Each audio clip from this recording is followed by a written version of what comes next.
Attendez. Attendez. Bonjour à tous, vous merci. Sifflerez après. M. Cordier est très modeste, comme vous allez pouvoir le constater. Merci d'être avec nous cet après-midi pour ce chant contre chant exceptionnel consacré à Jean Moulin et à la Résistance. Un grand merci à Daniel Cordier d'être avec nous depuis 2 jours. Nous avons hier passé une belle journée avec des jeunes qui sont venus dans le cadre de leur classe. Et aujourd'hui, c'est à vous de rencontrer Daniel Cordier. J'ai une pensée aujourd'hui pour Georges Semprin.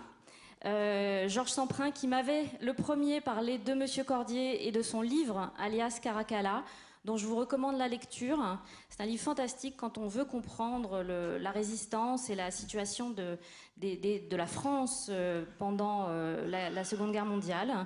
Ce livre, bien sûr, sera aussi la colonne vertébrale de cette rencontre. Arnaud va citer tout de suite les associations qui sont nos partenaires pour organiser cette rencontre. Et il va s'entretenir avec M. Cordier. Vous pourrez ensuite lui poser vos questions. Je vous souhaite un bon après-midi. Merci. Merci. Merci, donc bienvenue au Champ Libre. Juste avant, un petit mot, parce que c'est vrai qu'il y a 2 ans, nous recevions ici Georges Semprin. Et l'an dernier, c'était Stéphane Hessel, Daniel Cordier, qui est présent dans votre livre, puisque vous racontez votre rencontre à Londres, notamment autour de la littérature de Gide. Notre rencontre est donc organisée par les Champs Libres, en partenariat avec plusieurs associations, dont quelques-uns des membres sont ici présents. L'Association nationale des anciens combattants et amis de la résistance, la Fédération nationale des internés résistants patriotes, les amis de la Fondation pour la mémoire de la déportation, et puis le comité départemental d'organisation du concours scolaire national de la résistance et de la déportation. Quelques mots très rapides, Daniel Cordier, pour vous situer. Vous avez été galeriste d'art après la guerre, mais pendant la guerre, vous avez rejoint l'Angleterre dès 1940. Vous avez été envoyé ensuite en France, où vous êtes devenu le secrétaire de Jean Moulin, premier président du Conseil national de la résistance. Et je voudrais justement qu'on s'intéresse ensemble à cette année 1940. Vous étiez proche des mouvements de Charles Maurras. Qu'est-ce qui vous a guidé à aller rejoindre ceux qui se trouvaient en Angleterre pour poursuivre le combat? Alors, initialement, vous ne partiez pas pour l'Angleterre. Le bateau sur lequel vous montez devait aller en Afrique du Nord. Il a changé de direction, mais pour aller en Angleterre, voilà. Qu'est-ce qui vous a motivé pour poursuivre le combat à cette époque? La motivation, c'est le discours de Pétain, le 17 juin 1940. Et il a parlé à 12h30. Je m'en souviens, parce que nous étions tous les 3 avec mon beau-père et ma mère, à écouter la radio. Et alors, nous pensions que c'est ce qu'on autour de nous, c'est ce qu'on murmurait quand on a su que le matin, le maréchal Pétain avait été nommé président du Conseil. On a dit enfin, avec lui, les Allemands sont fichus, on a gagné la guerre, etc. Et je me souviens, quand j'avais été prévenir ma mère, qui était encore au lit à midi, et je l'avais réveillée en sursaut pour lui dire, il faut que tu viennes écouter le maréchal Pétain. Et elle m'a dit, ah, mais alors, c'est le bon Dieu qui envoie le maréchal. Non, mais voilà, pardonnez-moi de citer ces choses puériles, mais ça dit le climat, et ça explique ce qui s'est passé après. C'est que Pétain, oui, c'était le bon Dieu qui pensait que la France devait s'imposer à l'Allemagne hitlérienne. Et alors, évidemment, les débuts du discours de Pétain, ça ne m'intéressait pas tellement tout ça, mais ce que j'attendais, c'est qu'ils disent « en avant, au combat et à la victoire ». Et il a dit « je vais demander aux Allemands les conditions de l'armistice ». Et ça a été terrible. Je me souviens, c'est un des plus grands chagrins de ma vie, c'est le dernier chagrin de mon adolescence. Je suis monté rapidement, ma chambre était au premier étage, et je me suis affalé sur mon lit et j'ai sangloté. J'ai sangloté parce que j'attendais, je devais être mobilisé une quinzaine de jours après, au mois de juillet. Donc, je n'allais pas me battre, Or, c'était un devoir, au fond, depuis la guerre des 14, c'était un devoir de se battre contre les Allemands et évidemment de triompher, de gagner contre les Allemands. Et alors le maréchal Pétain, enfin quand même, ce dieu, c'était le dernier grand maréchal, mais enfin militaire de la guerre des 14, qui disait que c'était fini et qu'il fallait négocier avec les Allemands. Ça, c'était pas possible. C'était pas possible. Et alors, je me souviens très très bien, ça a duré, bon, je sais pas, peut-être une demi-heure. Et après, je me suis ressaisi et j'ai dit non, c'est pas possible. C'est pas possible. Il y a 40 millions de Français, il y a bon, 1 million de soldats allemands, 40 millions contre 1 million, on va balayer tout le monde. Et j'ai pris ma moto, nous habitions à 25 km de Pau, et pour aller dans le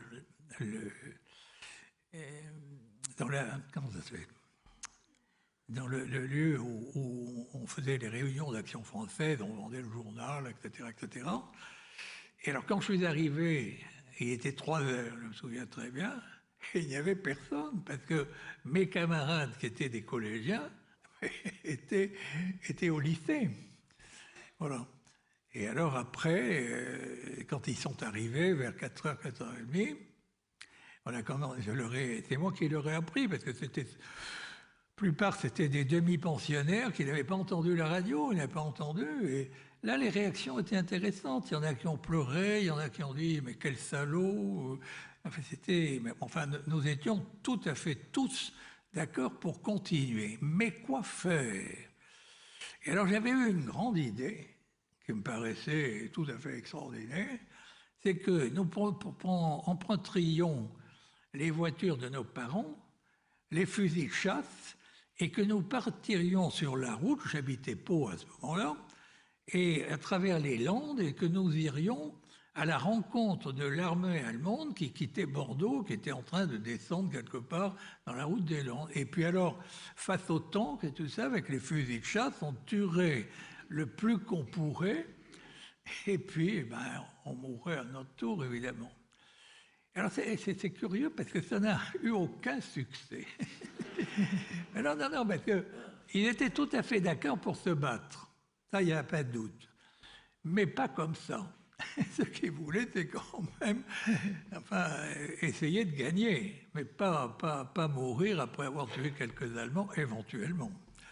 Voilà. C'est-à-dire que vous avez embarqué sur le bateau le 21 juin 1940. À aucun moment, à ce moment-là, vous n'aviez entendu l'appel du 18 juin du général de Gaulle? Ah mais non, absolument pas. J'avais entendu parler du général de Gaulle parce que la veille, enfin ça fait partie des coïncidences de la vie, la veille de la nomination du général de Gaulle, je crois que c'était le 7 juin 1940, dans le cabinet du maréchal Pétain, nous avions été voir le chef de la section d'action française d'Oloron-Sainte-Marie, qui était à 25 km de chez nous, dans les montagnes.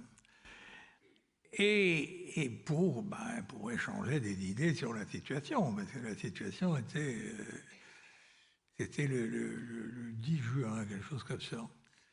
Et là, il nous a dit, mais est-ce que vous avez entendu le général de Gaulle hier soir? Et il nous a montré un journal de Pau qui donnait la photo du Conseil des ministres sortant de l'Élysée, et dans le coin, il y avait le général de Gaulle, immense, solitaire, avec ses leggings, et qui allumait une cigarette tranquillement, pendant que Reynaud, Daladier et tout ça parlaient au premier plan. Et il a dit, voyez, retenez bien ce nom, et avec lui, vous allez voir, il va commander l'armée, et c'est lui qui nous donnera la victoire. C'est la première fois que j'ai entendu parler du général de Gaulle. Et ça a duré 5 ans. Voilà, vous êtes donc arrivé en Angleterre. Alors, ce que vous écrivez dans Alias Caracalla, c'est que voilà, il y avait 2500 volontaires français avec vous, pas plus. Qui était... Attendez. Oui, Oui, il y a 800 hommes de la Légion, 800 Allemands, enfin Allemands et autres nationalités, de la Légion étrangère. Parce qu'il y avait 2 groupes de la Légion étrangère en Norvège, et du moment que l'un était resté en Angleterre, l'autre rentrait en France, parce que les colonels se haïssaient. Alors, nous en avons eu un, puis l'autre rentrait en France. Et alors, ça, c'était les 800, et puis le reste, c'est-à-dire environ 1200, 1300 jeunes Français qui avaient tous moins de... J'étais un des plus âgés, j'avais 19 ans et demi. Mais il y avait des gens très jeunes, des Bretons, des gens comme ça, qui étaient partis, ils avaient 17, 18 ans. Guénin, qui était devenu mon ami, et je me souviens qu'il avait fêté ses 18 ans à Londres le jour où De Gaulle était venu nous voir. Il est du 7 juillet. Est-ce que tous ces jeunes qui étaient là partageaient le même désir de combattre, les Bretons et les autres, quand évidemment vous ne leur parliez pas de Bécassine à ce moment-là? Ah, absolument. Ah ben écoutez, qu'est-ce que vous voulez qu'on fasse? Ah oui, non, mais on était là pour tuer du Boche. Et alors, les débuts de cette espèce de bataillon que l'on avait fait, c'était un faux bataillon, parce que nous étions 450, ou même pas 450, alors que les bataillons, c'est quand même 800 personnes. Mais enfin, on faisait ce que l'on pouvait. Et alors, nous avions eu la chance que, avec les hommes de Norvège, c'est-à-dire les 30 000 hommes qui rentraient de Norvège, qui se trouvaient stationnés en Angleterre, il y a eu environ 70 officiers, sous-officiers, je crois quelques soldats. Heureusement, parce que ça a été notre encadrement. Nous avons été encadrés par des chasseurs alpins qui rentraient de Norvège. Et puis, il y avait le capitaine Lalande, le commandant Huchet, c'était des hommes de la Norvège qui s'étaient... Bon, ils avaient tous la Légion d'honneur, la Croix de guerre. C'était pour nous, c'était très impressionnant. Mais alors, ce qu'on pouvait donner, c'était notre discipline. Et c'est vrai que ça a été extraordinaire parce que en à peu près 3 mois, nous sommes devenus une armée. Et nous étions très, très... Il y avait tout. En fait, la majorité, c'était évidemment les Bretons. Il y avait entre 60 et 70% de Bretons. Mais enfin, il y avait aussi quelques autres. Quelle connaissance vous aviez de ce qui se passait ailleurs? Parce que vous étiez un petit groupe de Français, mais finalement isolés en Angleterre, isolés d'un peu du reste du monde?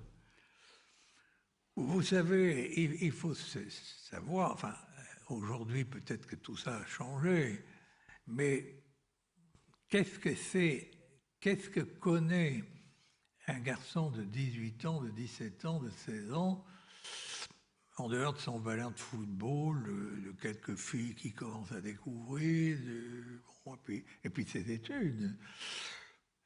Vous avez... Et alors non, mais il faut aussi penser, ce que je vous raconte se situe il y a 70 ans.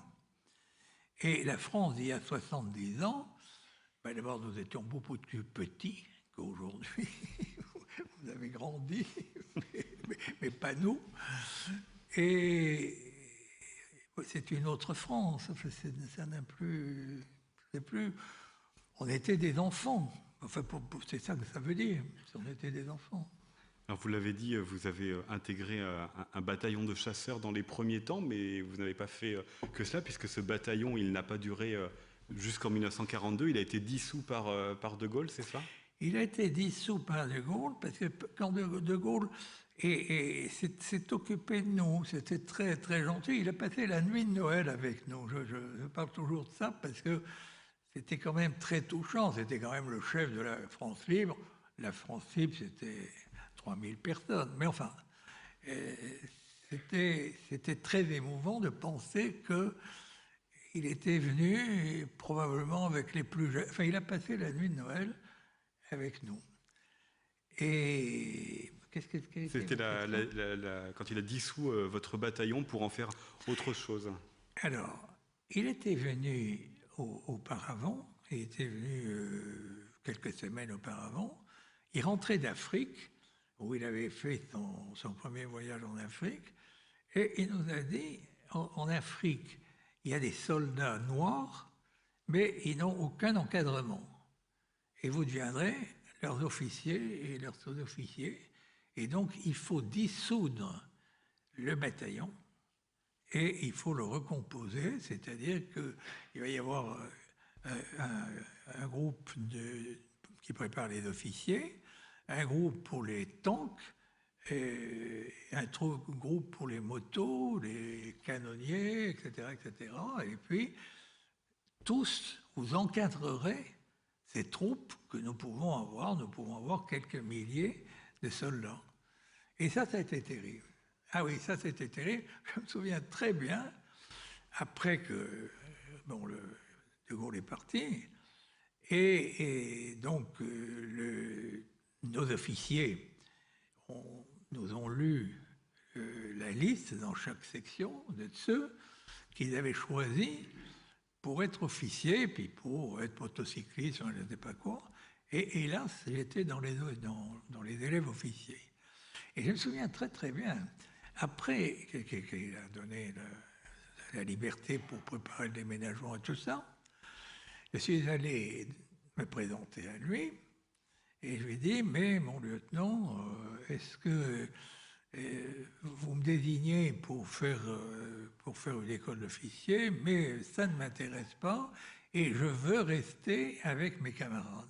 Parce qu'il y avait quelque chose, c'est que ça faisait 4 mois et demi, 5 mois, que nuit et jour, nous partagions tout avec quelques centaines de jeunes qui n'avaient aucune nouvelle de France, pas plus de Bretagne que du Pays Basque et que de n'importe où.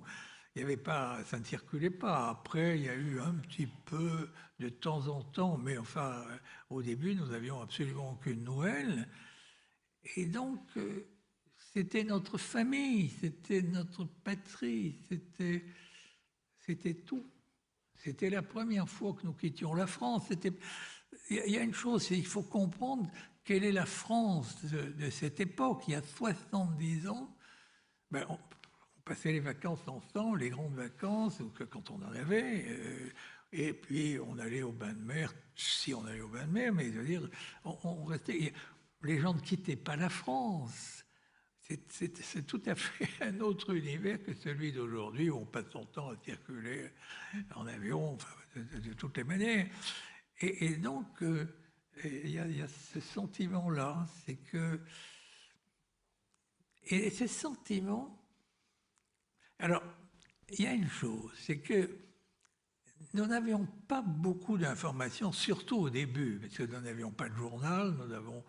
Quelques temps après que nous nous sommes engagés, on avait un bulletin renéotypé, mais enfin, il y avait quelques bombardements. Enfin, il y avait très peu de choses, très peu. On était coupés. On a appris, quelques temps après, qu'à Vichy, les députés avaient voté pour Pétain et tout ça, mais c'était fini. C'était un traître. Et la France, c'était fini. La France, c'était nous. Ça, c'était ça.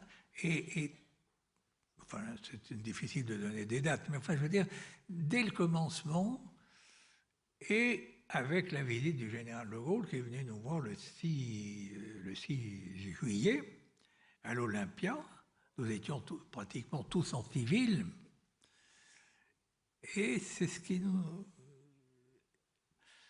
C'était tout à fait extraordinaire, parce que c'était un homme qui ne partageait pas, mais qui commandait. Et il a dit ce qu'il allait faire et ce que nous allions faire. Et je me souviens, la première phrase qu'il nous a dit, je ne vous féliciterai pas d'être venu, vous avez fait votre devoir. Oh, ça, alors ça, c'est peut vous dire que... bah, non, nous n'avions pas fait grand-chose, évidemment. Mais enfin, tout de même, j'avais réuni des jeunes à Pau, dans la mairie, parce que notre réunion avait été interdite, pour partir en Angleterre, etc. Et finalement, je ne vous raconterai pas, mais d'ailleurs, finalement, nous étions partis 17. C'était mieux que rien. Bon, il avait fallu 4 jours, parce que le bateau avait un fusil mitrailleur près de son combat et nous partions en Amérique au lieu de nous diriger en Angleterre, etc., etc. Mais finalement, bon, nous étions arrivés et on était mis à ses ordres. Et tout ce qu'il nous disait, c'est qu'on avait simplement fait notre devoir. Ah oui, ça c'était vraiment scandaleux. Et puis, il a dit, vous vous battrez, vous représentez la France, vous vous battrez sous tous les continents, sous tous les cieux, et à la fin, nous gagnerons. Et là, je me souviens très très bien. Et voilà. Vous avez été parachuté en France le 25 juillet 1942. Hein, les derniers temps en Angleterre, vous travaillez pour le BCRA, le Bureau central de renseignement et d'action. Quelle était votre mission, puisque c'est cette mission qui vous a fait rencontrer Jean Moulin?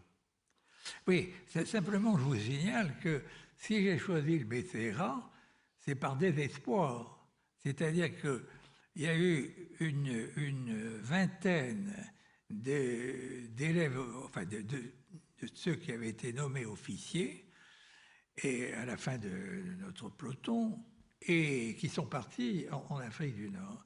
Et c'est si ridicule, parce que 20 sur 100, alors les centaines, bon, etc., que le général de Gaulle a envoyé un télégramme qui est publié dans ses mémoires à son état-major en lui disant « Mais écoutez, je vous ai demandé de faire des officiers, de m'envoyer des officiers en Afrique, parce qu'il était reparti en Afrique, et vous m'en envoyez 20. » Mais ce n'est pas du tout ça que j'ai demandé. Il ne s'agit pas de faire des maréchals de France, des choses comme ça. Il s'agit de faire des officiers qui peuvent commander tout de suite à des soldats noirs et puis d'entamer le combat et de nous battre sur tous les fronts à côté des Anglais et de tous ceux qui combattront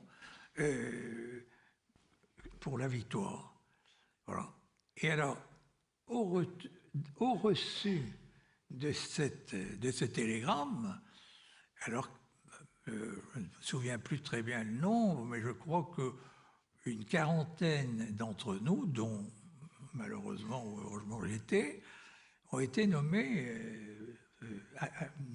comment dit-on, quel est le premier grade? Le premier grade, aspirant. Merci. Merci. Aspirant. Et alors, votre première mission, donc, vous avez attendu 2 années avant de pouvoir retourner sur le sol français. C'est là où vous rencontrez Jean Moulin. Il fait de vous son secrétaire, mais c'est pas l'idée de départ. L'idée de départ, pour vous, c'est de lui remettre des documents et de lui remettre de l'argent? Ah non, mais l'idée de départ, oui, d'abord, donc le jour où j'ai changé ça, c'est le 10 août 1941. Je m'en souviens parce que c'est la date de mon anniversaire. Nous avons quitté le camp ce jour-là. Et alors, l'entraînement, nous pensions que on devait nous entraîner. On nous a dit, vous allez d'abord commencer par les sauts en parachute. Ah bon? Parce qu'on ne savait pas, ça montre un peu la naïveté, l'âge que nous avions, on ne savait pas on allait en France, on était tous volontaires, on était 10. On était tous volontaires pour retourner en France, mais on ne s'est pas posé la question comment on retournait en France. Et alors, là, ils nous l'ont donné, on nous parachutait en France. Alors, ça, c'était quand même... Non, mais comment on se reçoit sur la terre et tout ça? Enfin bon, il n'y avait plus rien à dire, c'était trop tard. Alors, nous avons fait nos 5 sauts. Oui, 5 sauts, mais bon, ils commençaient le plus haut, je crois que c'était en 1500. Et puis après, et alors le dernier était véritable, c'est-à-dire à 200 mètres. Voilà. Et alors après, ben bon, nous avons appris à faire sauter les camions, à tuer les sentinelles, à conduire des avions. Enfin, on a tout appris, tout. Et quand on a su tout faire sauter, on a dit, ben maintenant, vous allez apprendre à envoyer des messages. Ah bon? Alors on a recommencé pour apprendre le morse. Et il a fallu 3 mois et demi pour apprendre le morse et ainsi de suite. Et enfin, on était prêts. Mais enfin, c'est au début, enfin au mois de février 1942, et non, au mois de, non, pardon, je vous dis des bêtises, au mois de avril 1942, et on nous a fait venir à Londres, nous étions habillés en civil, et on a dit, ben voilà, on vous met dans un petit hôtel, allez au cinéma, profitez de ce bon temps, allez danser, faites ce que vous voulez, mais puis on vous dira le jour où vous partirez. Et nous ne sommes partis que 2 mois plus tard. Ah oui, tous les soirs, ça,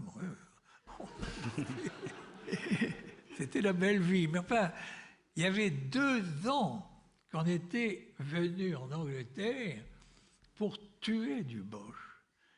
Et voilà. Alors évidemment, on n'avait rien. Voilà, on avait appris à tuer, mais on n'arrivait pas à tuer. C'était ça. Pardonnez-moi, mais j'essaie de vous remettre dans l'état d'esprit d'un garçon qui a une vingtaine d'années. À l'époque, les 20 ans à l'époque. Enfin, le jour est arrivé, et ce jour-là, nous sommes allés alors, à Rouen. La première ville qu'on partait en France, c'était Rouen, parce que c'était la zone occupée et c'était tout noir. Parce qu'il y avait C'est le feu, couvre-le-feu. Le couvre-feu. Et donc, une grande ville était quand même plus éclairée. Et donc, nous sommes partis sur Rouen.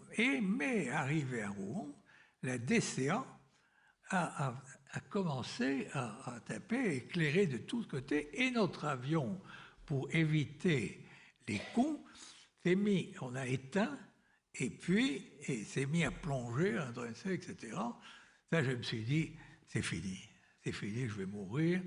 Et j'ai dit, si j'ai prié Dieu, parce que je croyais en Dieu à ce moment-là, et j'ai dit, mais si j'en sors vivant, j'irai à Lourdes à pied.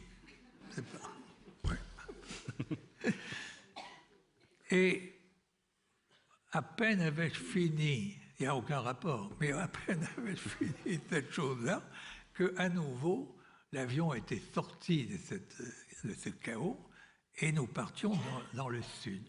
Mais malheureusement, dans le sud, nous avons tourné pendant quelques minutes et il n'y avait aucun lampadaire dans les champs. Parce que pour larguer les hommes, les avions, il fallait que le champ qu'il y ait des traces de lampes qui montrent la dimension centrale de choses, de manière à ce qu'on nous largue un petit peu avant, suivant le vent, et puis on tombait, que tous les... Parce qu'il y avait nous, mais il y avait... nous étions 3. Mais il y avait également tout ce que nous apportions, c'est-à-dire des armes, du ravitaillement, enfin des tas de choses. Et donc il fallait que ça ne soit pas trop dispersé, éparpillé sur enfin, il n'y avait pas seulement les champs, il y avait des bois, des forêts, des choses comme ça, etc. Et c'est pour ça que les avions volaient très bas, d'environ 200 mètres à ce moment-là. Nous sommes retournés et pendant 1 mois, à nouveau, nous sommes allés au cinéma, on a visité Londres, on faisait des bons dîners dans les grands hôtels, etc. Enfin, c'était épouvantable. Voilà, la vérité. Oui, mais la vérité, c'est ça. Parce qu'il y avait 2 ans qu'on voulait se battre et on n'arrivait pas à se battre. Et alors, votre rencontre avec Jean Moulin, comment elle s'est passée? Alors, Jean Moulin, de toutes les manières, toutes les personnes qui venaient en France pour son service, c'est-à-dire faire la liaison avec les mouvements de résistance qui étaient en France, et étaient sous la direction de Jean Moulin, qui commandait à tous les agents qui venaient de Londres. Parce qu'évidemment, à Londres, le BCRA ne savait pas du tout ce que nous faisions, alors que nous étions donc sous son commandement. Et la première personne que l'on rencontrait lorsque l'on était parachuté, c'était Jean Moulin. Et alors, bonjour, bonsoir, je suis content de vous voir, etc. Ça a duré 5 minutes, et puis on allait à notre mission. Mais enfin, il nous connaissait comme ça. Si le chef, la personne qui nous utilisait, dans mon cas c'était Georges Bidault, qui s'occupait de toute la presse, si Georges Bidault avait été mécontent de moi à ce moment-là, il ne me disait rien, mais il prévenait Jean Moulin, parce que c'était lui qui était le patron de tous les agents. Alors j'étais le troisième radio à venir en France, et donc, alors je me souviens, j'avais un pullover qui me devenait très très chaud, parce que il faisait frais en Angleterre, mais j'étais parachuté au mois de juillet, il faisait très chaud avec un pullover sur le terrain et tout. Mais ça m'a servi à lui apporter son courrier et 20 000 francs. En francs français, ça faisait un paquet assez fort que j'avais mis sous mon pullover. Et donc, je suis présenté à lui. Et quelqu'un de souriant, très, très gentil, Rex. Et alors il me dit, mais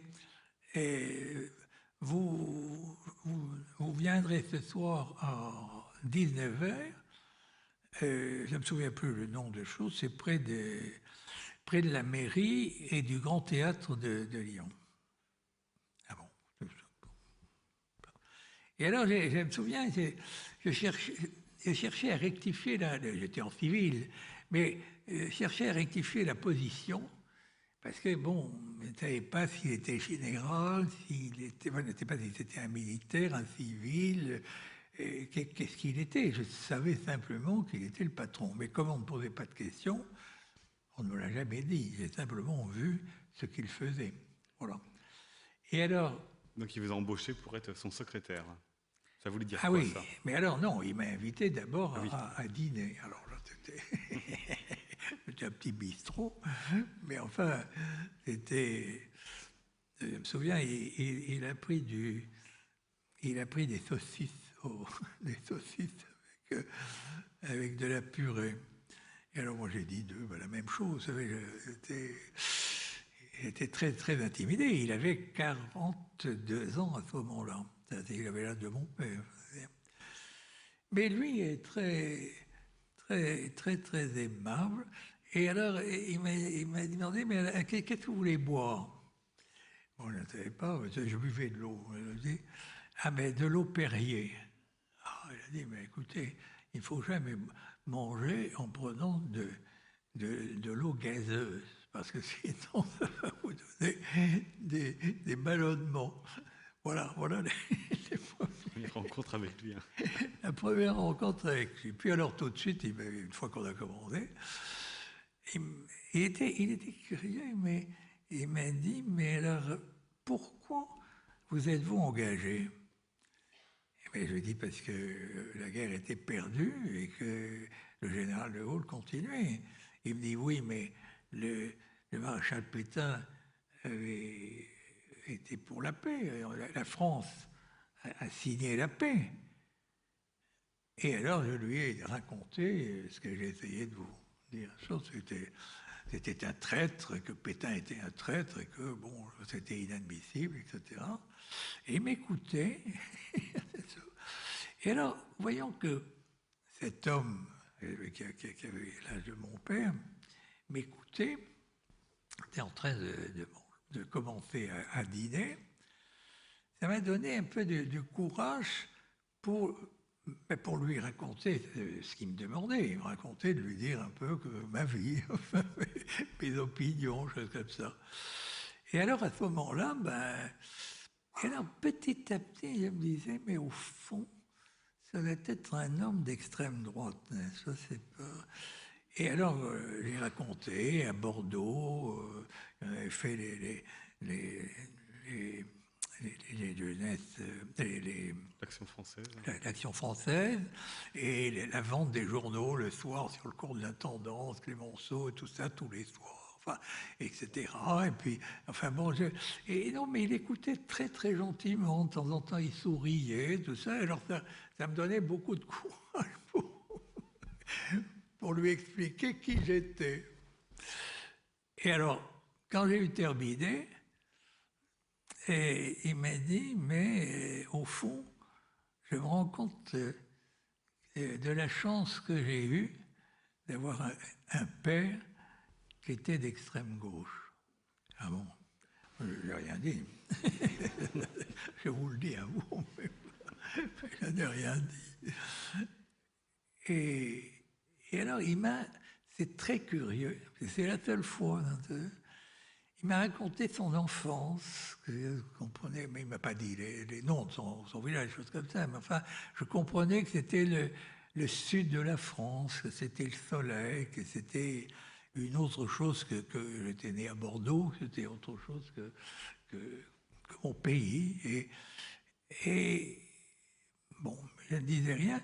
Et alors, il avait beaucoup d'admiration pour son père. Et il me parlait de son père, et son père, dont il m'a dit, mais vous savez, il a défendu Dreyfus jusqu'à la réhabilitation de Dreyfus.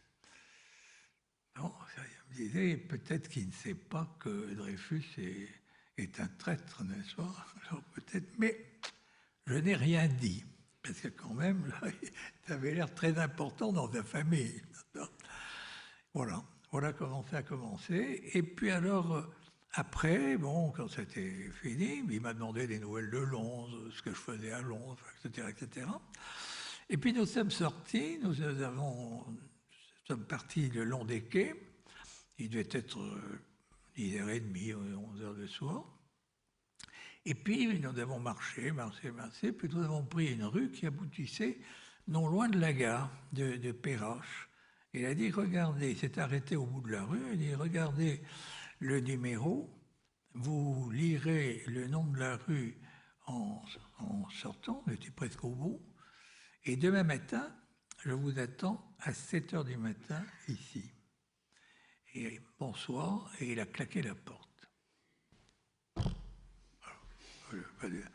Alors, je suis rentré à pied, j'habitais à l'autre, enfin, on m'avait mis dans une chambre avec un autre radio, brillant, et on nous avait mis chez les particuliers, qui étaient les Moreux, qui étaient des gens de Paris, qui avaient trouvé un tout petit appartement à Lyon, et lui était banquier, donc il ne s'occupait de rien, et Madame Moret était une très grande, très belle femme, et elle avait une fille qui était ravissante, qui est Suzette, qui avait 18 ans, et ils m'ont accueilli. Alors on a mis Suzette qui était dans le salon, on l'a mis à coucher dans la cuisine, et puis nous, il y avait un divan dans la salle à manger, puis on en a mis tous les deux dans le divan, et puis eux avaient la chance, tout ça c'était tout petit, mais c'était très, très, très, très sympathique.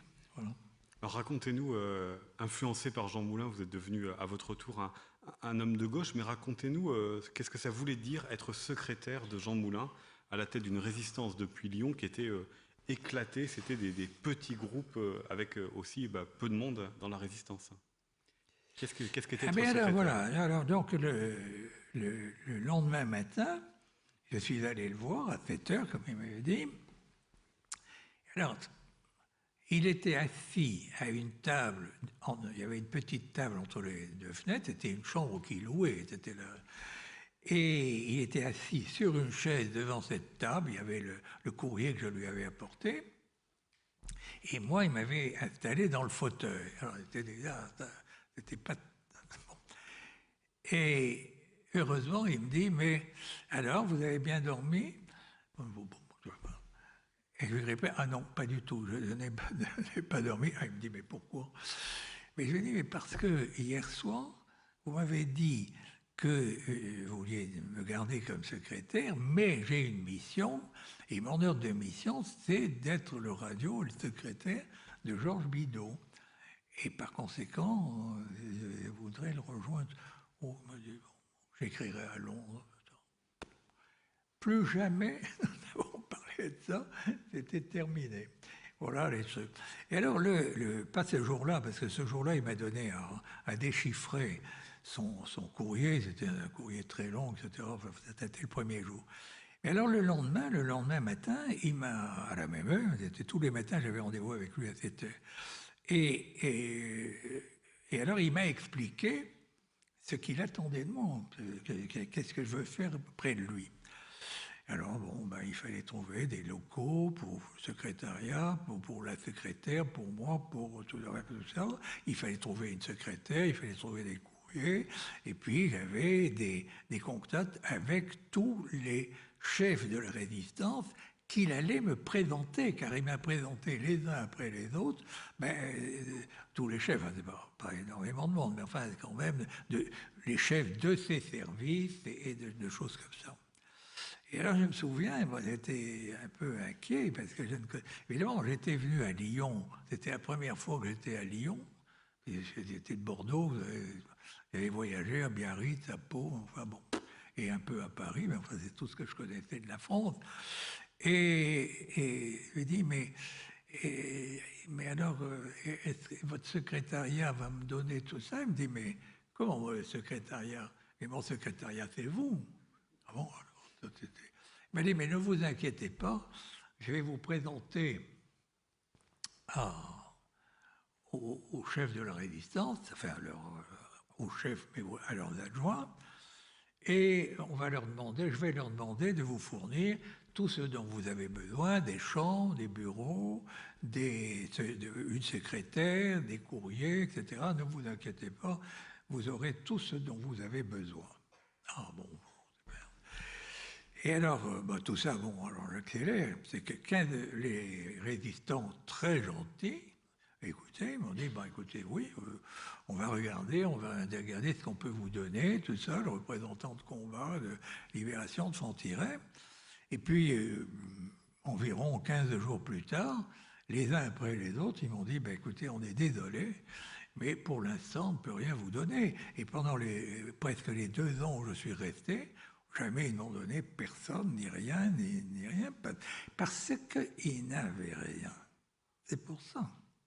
Parce qu'ils avaient une secrétaire, mais ils n'en avaient pas 2. Et ils avaient 1, 2, 3 courriers, mais voilà, c'était pour eux. Mais c'est-à-dire, ils ne pouvaient pas défaire chacun leur mouvement. Et encore, le mouvement le plus important, celui qui dominait tous les autres, c'était Combat, dont Freinet était le chef. Il y avait Libération. Mais c'était une formation tout à fait différente, en ce sens que c'était des ouvriers, c'était les usines, des choses comme ça. Et donc, ce n'était pas du tout la même formule de combat dans la rue. C'est-à-dire que c'était des gens que l'on comptait armés dans les usines pour occuper les usines et tout ça. Quant à Franc-Tireur, c'était un tout petit mouvement, c'était plein d'intellectuels, c'est là où j'ai connu Farge et d'autres qui sont devenus des amis.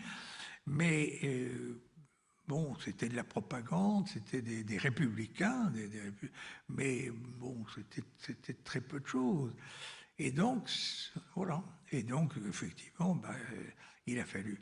Et alors, ce qui est intéressant, c'est que je devais faire la liaison également avec les gens de Londres que Jean Moulin avait fait venir d'Angleterre, et donc Schmitt, qui m'avait reçu, quand j'avais été parachuté, et j'avais dîné avec Schmitt, et je lui ai dit, mais écoute, je suis un peu inquiet parce que, je ne sais pas, mais le patron, Rex, m'a demandé de faire un secrétariat, mais avec qui? Je ne connais personne. Oh, il m'a dit, mais t'inquiète pas, Et c'est pas les mouvements qui te donneront, mais il faut que tu partes des gens chez qui tu habites. Tu as les Mouret, et ben bon, je les ai vus 2 ou 3 fois, ils sont très bien, ils sont des gens de Paris, tu verras avec eux, et ben tu essaieras, et puis tu verras en parlant des uns des autres, tout ça, petit à petit. Et effectivement, c'est ce qui s'est fait. Et c'est comme ça que j'ai monté secrétariat, d'abord avec une secrétaire, ensuite avec un courrier, puis 2, puis jusqu'à une 12aine. Et vous avez donc accompagné Jean Moulin dans la création du Conseil national de la résistance, dont la première réunion, c'est le 27 mai 1943.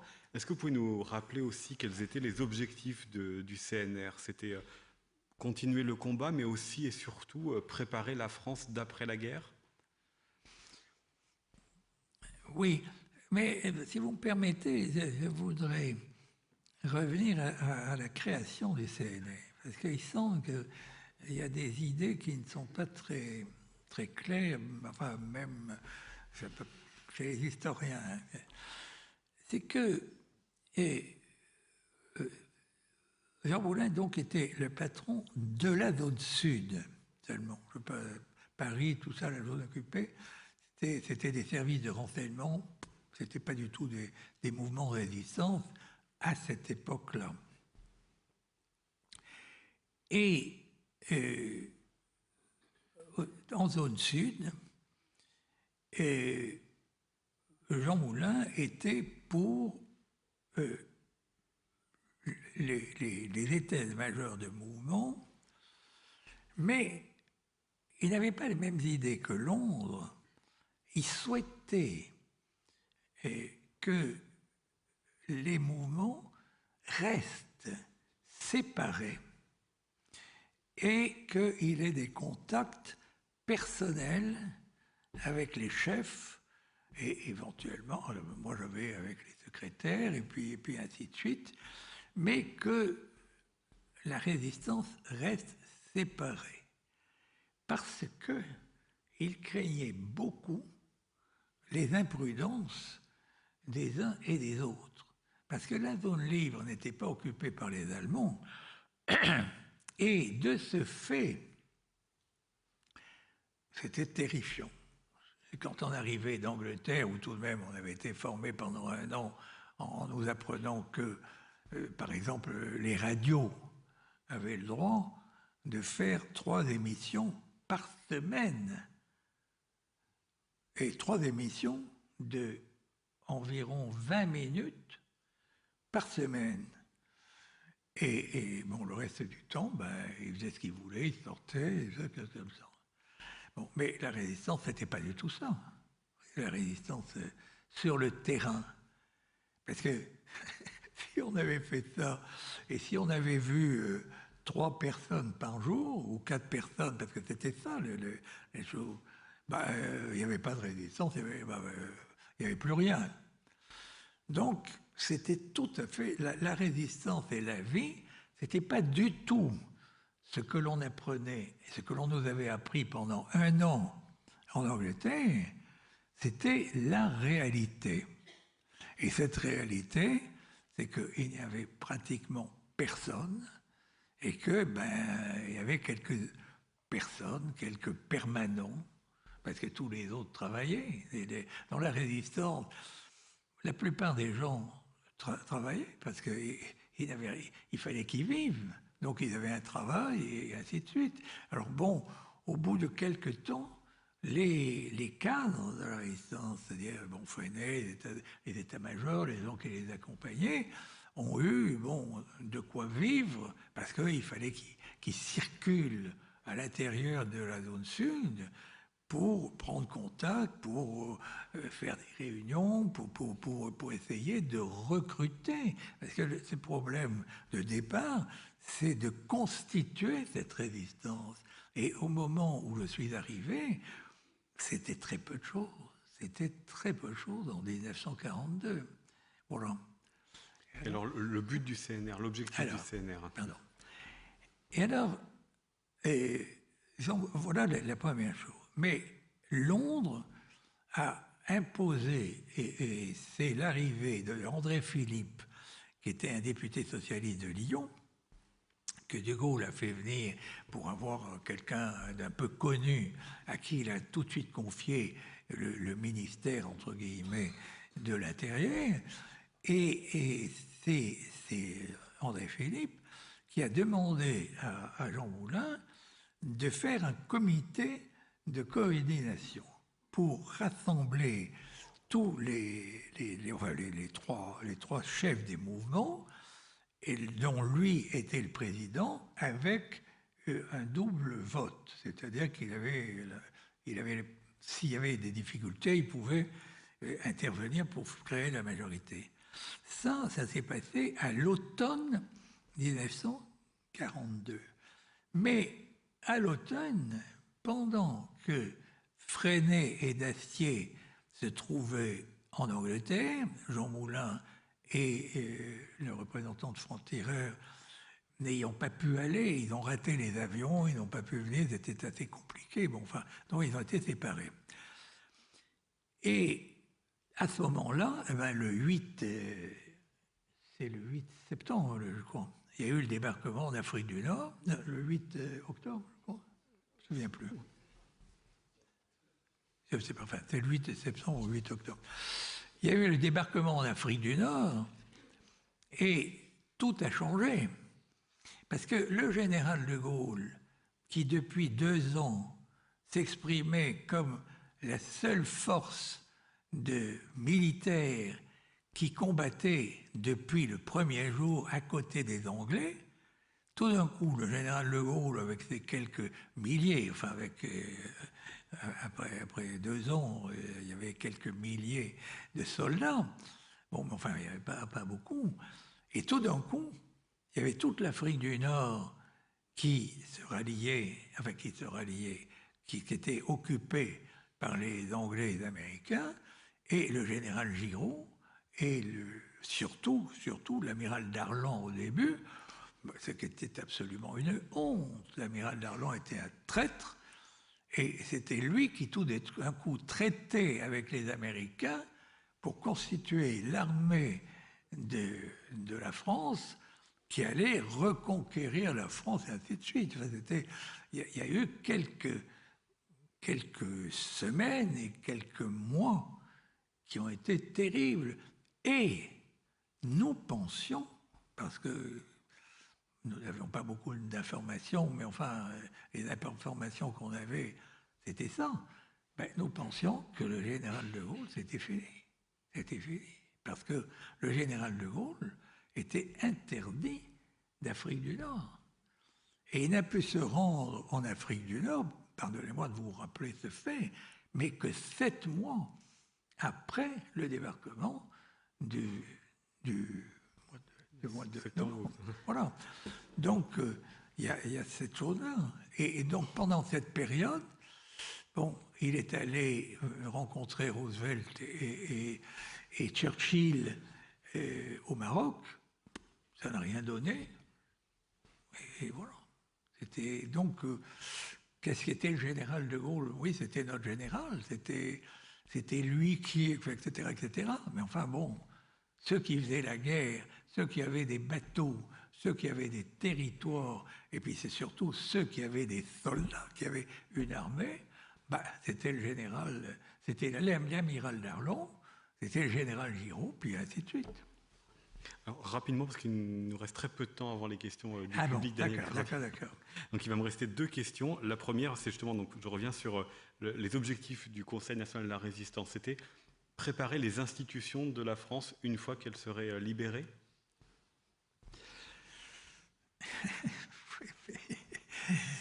Oui, mais vous me faites sauter sur le...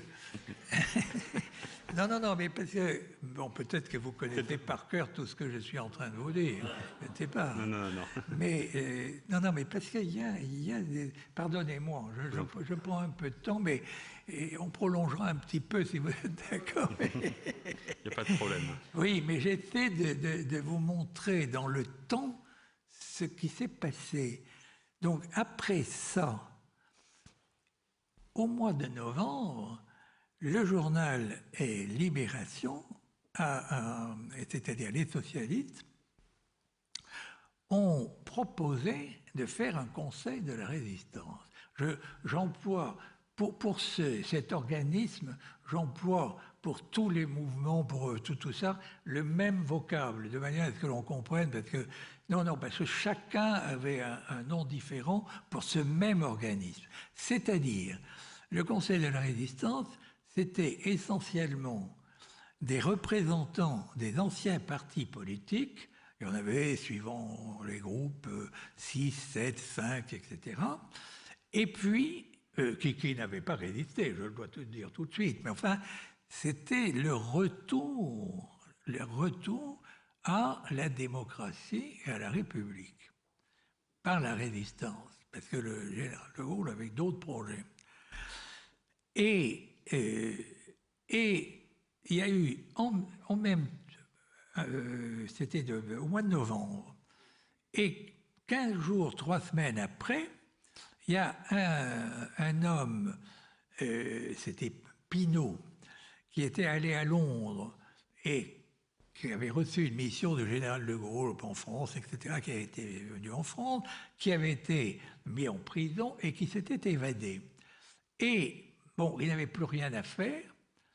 Et au début décembre, lui aussi a eu l'idée de faire un conseil de la résistance sous un autre nom, et ainsi de suite. Donc il y avait 2 conseils de la résistance qui étaient en préparation. Ces hommes prenaient des contacts avec les socialistes, avec les communistes, avec les résistants, les anciens résistants, et puis avec les quelques hommes des partis politiques qui retrouvaient, ils essayaient.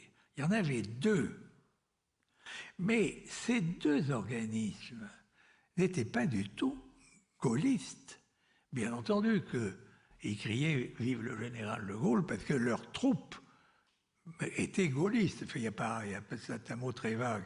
Mais tous les résistants de base qui n'étaient pas du tout au courant de toutes ces recherches, de toutes ces choses, qui appartenaient à des courants politiques ou simplement qui étaient apolitiques par leur jeunesse, leurs choses comme ça, bon, étaient dans Libération, dans Front Tireur, etc., dans Combat, suivant le lieu, etc. Mais ce n'était pas ça qui les intéressait. Ce qui les intéressait, c'est de participer en faisant de la propagande, en essayant de faire, bon, quand ils avaient un petit peu de faire sauter des trains, enfin, des choses comme ça. Enfin, c'était très peu de choses à cette époque. Mais enfin, c'était surtout ça, c'était la propagande. Et devant cette situation, qui était très inquiétante, parce que c'était la résistance en France, ce n'était pas la résistance du général de Gaulle.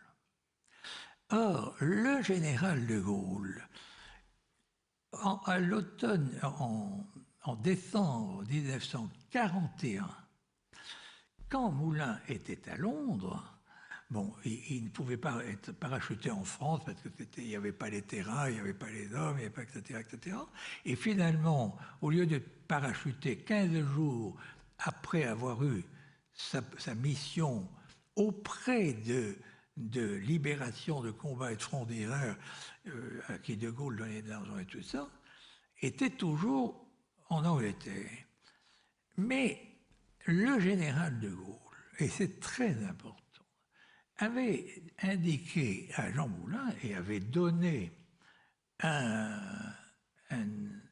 ordre de mission dont nous avons encore le brouillon que j'ai donné aux Archives nationales, qui indiquait que la résistance militaire était à ses ordres directement à Londres. Et il écrit, parce que dans le Becerra qui a fait le brouillon, il n'y avait pas le nom du général de Gaulle. Le général a rajouté « sous les ordres du général de Gaulle ». Et voilà l'ordre de mission qui a été signé le 24 décembre 1941 et qui a été donné à Moulin en même temps que sa nomination de représentant du général de Gaulle pour la zone sud. Mais la première mission qu'il avait, c'était de rassembler les troupes militaires, bien entendu, qui appartenaient, qui avaient été rassemblées par les mouvements de résistance, de les mettre sous les ordres directs du général de Gaulle. Ça, c'est très important, parce que toute la difficulté entre la résistance intérieure et le général de Gaulle se trouve dans ce document. Parce qu'évidemment, au début, quand Jean Moulin est rentré en France, il avait 1 500 000 francs pour 6 mois. Et donc, il a commencé le premier mouvement à qui il a donné de l'argent, c'est Combat à qui il a donné 200 000 francs. Et bon, il a donné 100 000 francs à Libération, 50 000 francs à Franc-Tireur, ainsi de suite. Et puis, dans les 6 mois, il a vécu avec ça. Et puis moi, je lui ai apporté à nouveau 2 millions quand je suis venu au mois de juillet. Mais à partir de là, la résistance, évidemment, commençait à s'organiser et les sommes ont doublé, triplé, quadruplé, et ainsi de suite. Je rappelle qu'à la fin de la guerre, enfin au moment de la libération, du débarquement, le budget de la résistance était de 500 millions. Nous sommes à 1 200 000. Et c'était à peu près en 1 an et demi. Voilà. Donc, il y a cette chose-là. Et donc, Jean Moulin a pris peur, il a compris que la résistance, avec les moyens financiers qu'il recevait de plus en plus importants de la part du général de Gaulle, le pouvoir qu'ils avaient, eh bien, au fond, n'avait qu'une envie, c'est de se séparer, enfin de reconnaître, bien entendu, nommément le général de Gaulle, c'est-à-dire il est dans tous les tracts, les choses comme ça, bien entendu. Mais au point de vue commandement, les commandements de la troupe en France, des troupes militaires recrutées par les mouvements, étaient sous les ordres directs, sans intervention de Londres, sous les troupes directes des résistants. Et il faut bien comprendre ça, parce que jusqu'à la libération, ça a été un combat entre le général de Gaulle, à Londres d'abord et puis à Alger ensuite, et puis ses représentants, pour conserver le commandement de cette armée secrète. Et alors, quand Jean Moulin est allé à Londres au printemps, au mois de mars 1943, il a expliqué cette situation au général de Gaulle, parce que le général de Gaulle n'était pas tellement d'accord pour faire un conseil de la résistance, c'est-à-dire une autorité, un pouvoir séparé de celui de la France libre, alors qu'il était toujours en Angleterre. Il n'arrivait pas à se trouver à Alger, où il est parti au mois de juin 1943. Donc, Moulin l'a persuadé qu'il fallait absolument créer ce conseil de la résistance, parce que si lui ne crée pas cet organisme et dirigé par son représentant, eh bien c'était les résistants eux-mêmes qui étaient en train de créer cet organisme dirigé par des résistants. Et que donc là, il y avait une séparation, et une séparation qui allait se retrouver avec tous les problèmes au moment de la libération. Alors, bon, De Gaulle était d'accord, et tout, il l'a donné, il est revenu avec ce papier et tout. Bon, alors, il y a eu Pinault, tout ça, je vous passe dessus, tout ça, mais enfin, c'est le Conseil de la Résistance, tel que le général de Gaulle a donné l'ordre à Jean Moulin de le créer, qui a été créé le 27 mai 43. 27 mai, merci, 1943, et qui réunissait à la fois les mouvements de résistance de la zone sud et de la zone nord, il y en avait 8 en tout, et puis les 6 partis politiques, et des communistes à l'extrême droite, et puis 2 syndicats. Et c'est la première fois, la seule fois en France, où il y a eu la totalité des hommes qui représentaient l'opinion politique, et ainsi de suite, qui se sont réunis ce jour-là et qui ont continué. Il n'y a pas eu de nombreuses réunions parce que c'était très dangereux, bien entendu, pendant la guerre, mais il y a eu quand même, je crois, 4 réunions, et puis bon, ils ont siégé pratiquement en permanence au moment de la libération, ou la libération, avant la libération, au moment où ça approchait, et ainsi de suite. Mais le général de Gaulle craignait beaucoup ce mouvement c'était un contre-pouvoir politique, parce que dès qu'il est revenu en France, il a convoqué les membres du Conseil de la Résistance pour les remercier et pour leur dire que tous, ils devenaient députés et que cet organisme de guerre était détruit. Ce que les résistants n'ont pas fait. Mais ça n'existait plus que dans l'ombre. C'est-à-dire que, je crois, je ne me souviens plus très bien, mais le Conseil de la Résistance a duré, je crois, 3 ou 4 ans encore, dans sa forme complète.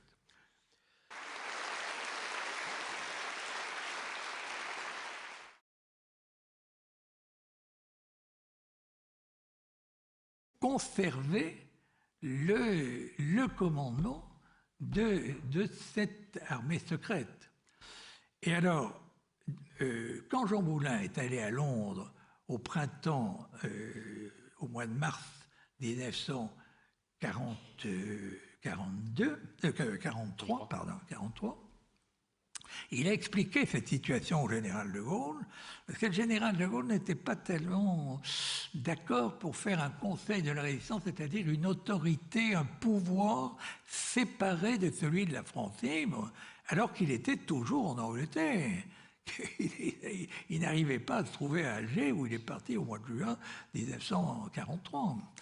Donc, Moulin l'a persuadé qu'il fallait absolument créer ce Conseil de la Résistance, parce que si lui ne crée pas cet organisme et dirigé par son représentant, eh bien c'était les résistants eux-mêmes qui étaient en train de créer cet organisme dirigé par des résistants.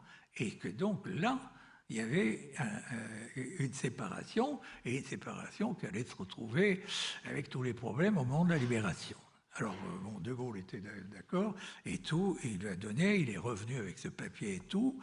Bon, alors, il y a eu Pinault, tout ça, je vous passe dessus, tout ça, mais enfin, c'est le Conseil de la Résistance tel que le général de Gaulle a donné l'ordre à Jean Moulin de le créer, qui a été créé le 27 mai 43. 27 mai, merci, 1943, et qui réunissait à la fois les mouvements de résistance de la zone sud et de la zone nord, il y en avait 8 en tout, et puis les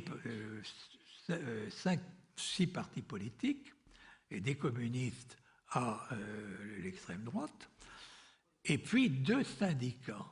Et c'est la première fois, la seule fois en France, où il y a eu la totalité des hommes qui représentaient l'opinion politique, et ainsi de suite, qui se sont réunis ce jour-là, et qui ont continué. Il n'y a pas eu de nombreuses réunions, parce que c'était très dangereux, bien entendu, pendant la guerre, mais il y a eu quand même, je crois, 4 réunions, et puis bon, ils ont siégé pratiquement en permanence au moment de la libération, ou la libération, avant la libération, au moment où ça approchait, et ainsi de suite.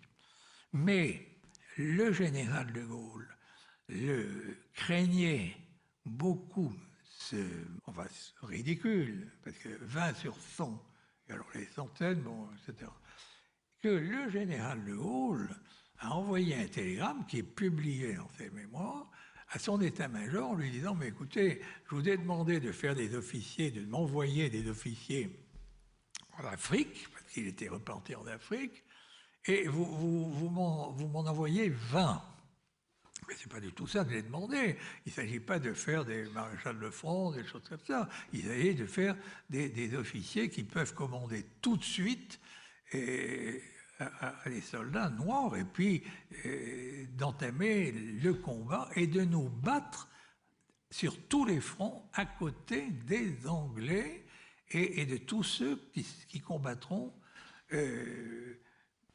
pour la victoire. Voilà.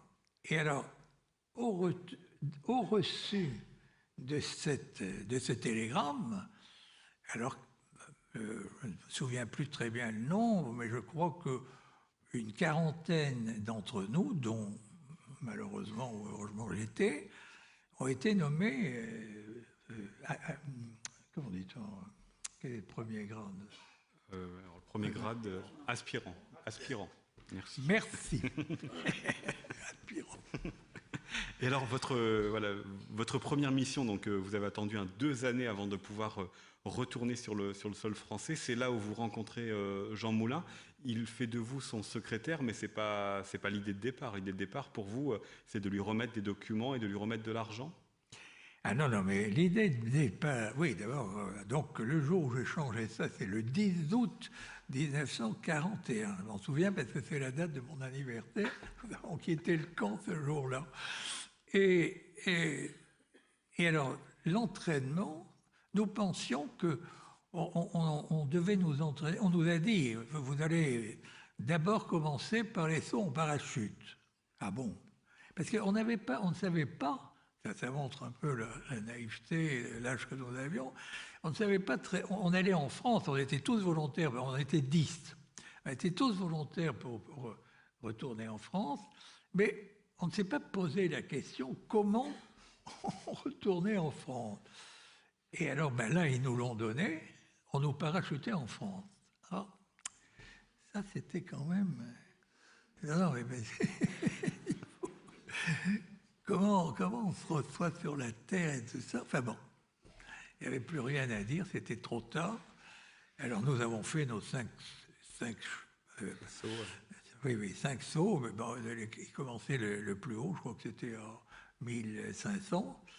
Et puis après, et alors le dernier était Roger. Et il y a eu en même... c'était au mois de novembre. Et 15 jours, 3 semaines après, il y a un homme, c'était Pinault, qui était allé à Londres et qui avait reçu une mission du général de Gaulle en France, etc., qui avait été venu en France, qui avait été mis en prison et qui s'était évadé. Et, bon, il n'avait plus rien à faire. Et, au début décembre, lui aussi a eu l'idée de faire un conseil de la résistance sous un autre nom, et ainsi de suite. Donc, il y avait 2 conseils de la résistance qui étaient en préparation. Ces hommes prenaient des contacts avec les socialistes, avec les communistes, avec les résistants, les anciens résistants, et puis avec les quelques hommes des partis politiques qui retrouvaient, ils essayaient. Il y en avait 2. Mais ces 2 organismes n'étaient pas du tout gaullistes. Bien entendu qu'ils criaient « Vive le général de Gaulle » parce que leurs troupes étaient gaullistes. Enfin, il y a pas, c'est un mot très vague. Mais tous les résistants de base qui n'étaient pas du tout au courant de toutes ces recherches, de toutes ces choses, qui appartenaient à des courants politiques ou simplement qui étaient apolitiques par leur jeunesse et leurs choses comme ça, Bon, était dans Libération, dans Franc-Tireur, etc., dans Combat, suivant le lieu, enfin, mais c'était pas ça qui les intéressait. Ce qui les intéressait, c'est de participer en faisant de la propagande, en essayant de faire, bon, quand ils avaient un petit peu de faire sauter des trains, enfin, des choses comme ça. Enfin, c'était très peu de choses à cette époque, mais en fait, c'était surtout ça, c'était la propagande. Et devant cette situation, qui était très inquiétante, parce que c'était la résistance en France, ce n'était pas la résistance du général de Gaulle. Or, le général de Gaulle, à l'automne, en décembre 1941, quand Moulin était à Londres, bon, il ne pouvait pas être parachuté en France parce qu'il n'y avait pas les terrains, il n'y avait pas les hommes, il n'y avait pas, etc., etc.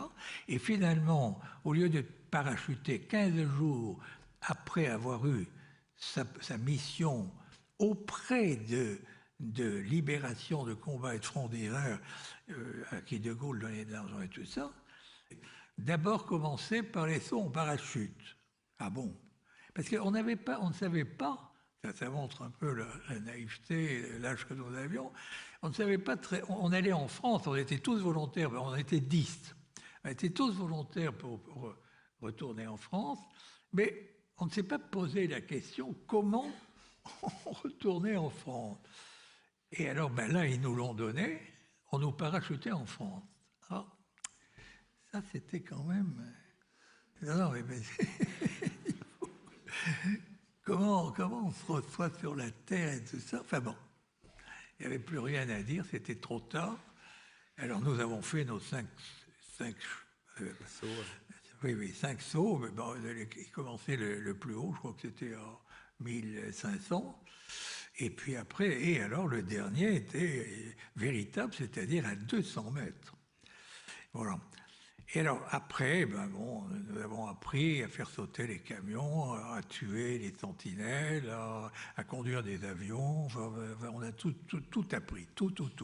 Et quand on a su tout faire sauter, on a dit, maintenant, vous allez apprendre à envoyer des messages. Ah bon? Alors on a recommencé pour apprendre le morse. Et il a fallu 3 mois et demi pour apprendre le morse et ainsi de suite. Et enfin, on était prêts. Mais enfin, c'est au mois de février 1942, pardon, je vous dis des bêtises, au mois d'avril 1942, et on nous a fait venir à Londres, nous étions habillés en civil, et on a dit, on vous met dans un petit hôtel, allez au cinéma, profitez de ce bon temps, allez danser, faites ce que vous voulez, mais puis on vous dira le jour où vous partirez. Et nous ne sommes partis que 2 mois plus tard. Ah oui, tous les soirs, ça c'était la belle vie. Mais enfin, il y avait 2 ans qu'on était venus en Angleterre pour tuer du Boche. Et voilà. Alors évidemment, on n'avait rien. Voilà, on avait appris à tuer, mais on n'arrivait pas à tuer. C'était ça. Pardonnez-moi, mais j'essaie de vous remettre dans l'état d'esprit d'un garçon qui a une vingtaine d'années. À l'époque, les 20 ans à l'époque. Enfin, le jour est arrivé, et ce jour-là, nous sommes allés à Rouen, l'a mis en prison et qui s'était évadé. Et bon, il n'avait plus rien à faire. Et au début décembre, lui aussi a eu l'idée de faire un conseil de la résistance sous un autre nom et ainsi de suite. Donc il y avait 2 conseils de la résistance qui étaient en préparation. Ces hommes prenaient des contacts avec les socialistes, avec les communistes, avec les résistants, les anciens résistants, et puis avec les quelques hommes des partis politiques qui retrouvaient, ils essayaient. Il y en avait 2. Mais ces deux organismes n'étaient pas du tout gaullistes. Bien entendu qu'ils criaient « Vive le général de Gaulle » parce que leurs troupes étaient gaullistes. Enfin, c'est un mot très vague. Mais tous les résistants de base qui n'étaient pas du tout au courant de toutes ces recherches, de toutes ces choses, qui appartenaient à des courants politiques ou simplement qui étaient apolitiques par leur jeunesse, leurs choses comme ça, bon, étaient dans Libération, dans Franc-Tireur, etc., dans Combat, suivant le lieu, enfin, etc. Mais ce n'était pas ça qui les intéressait. Ce qui les intéressait, c'est de participer en faisant de la propagande, en essayant de faire, bon, quand ils avaient un petit peu de faire sauter des trains, enfin, des choses comme ça. Enfin, c'était très peu de choses à cette époque. Mais enfin, c'était surtout ça, c'était la propagande. Et devant cette situation, qui était très inquiétante, parce que c'était la résistance en France, ce n'était pas la résistance du général de Gaulle. Or, le général de Gaulle, à l'automne, en décembre 1941, quand Moulin était à Londres, bon, il ne pouvait pas être parachuté en France parce qu'il n'y avait pas les terrains, il n'y avait pas les hommes, il n'y avait pas, etc., etc.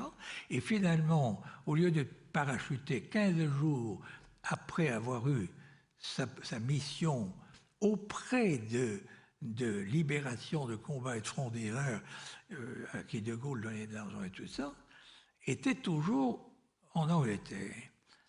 Mais le général de Gaulle, et c'est très important, avait indiqué à Jean Moulin et avait donné un ordre de mission dont nous avons encore le brouillon que j'ai donné aux Archives nationales,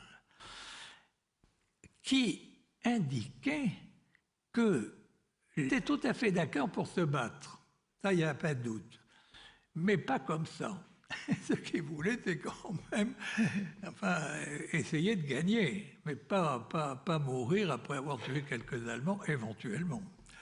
Voilà. C'est-à-dire que vous avez embarqué sur le bateau le 21 juin 1940. À aucun moment, à ce moment-là, vous n'aviez entendu l'appel du 18 juin du général de Gaulle? Ah mais non, absolument pas. J'avais entendu parler du général de Gaulle parce que la veille, enfin ça fait partie des coïncidences de la vie, la veille de la nomination du général de Gaulle, je crois que c'était le 7 juin 1940, dans le cabinet du maréchal Pétain, nous avions été voir le chef de la section d'action française d'Oloron-Sainte-Marie, qui était à 25 km de chez nous, dans les montagnes.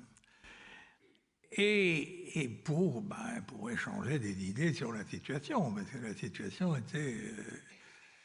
C'était le 10 juin, quelque chose comme ça.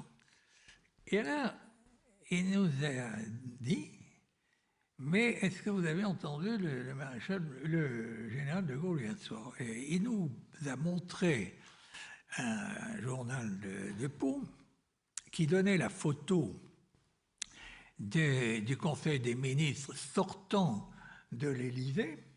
Et dans le coin, il y avait le général de Gaulle, immense, solitaire, avec ses leggings, et qui allumait une cigarette tranquillement, pendant que Reynaud, Daladier et tout ça parlaient au premier plan.